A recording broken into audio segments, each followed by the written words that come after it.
जितिया व्रत, जिसे जीवित पुत्रिका व्रत भी कहते हैं, यह माताओं द्वारा अपनी संतान की लंबी उम्र और सुख समृद्धि के लिए रखा जाता है। यह व्रत बहुत कठिन होता है और निर्जला रखा जाता है।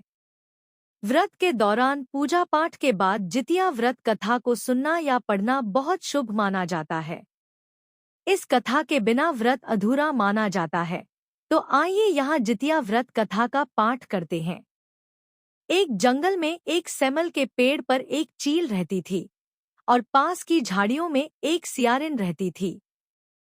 दोनों बहुत अच्छी दोस्त थीं।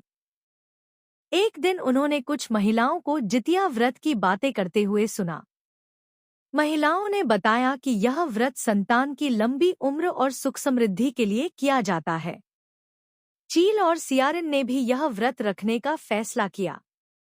शाम तक दोनों ने निर्जला व्रत रखा, लेकिन रात होते ही सियारिन को बहुत तेज भूख लगी।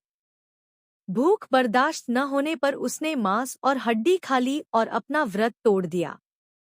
जब यह बात चील को पता चली, तो उसने सियारिन को खूब फटकारा और कहा कि जब व्रत नहीं रखना था, तो संकल्प क्यों लिया।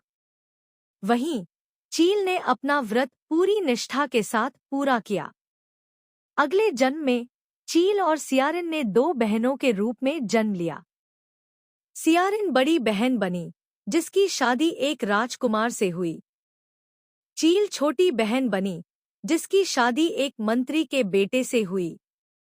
शादी के बाद सियारिन को कई बच्चे हुए, लेकिन सभी जन्म लेते ही मर जाते थे।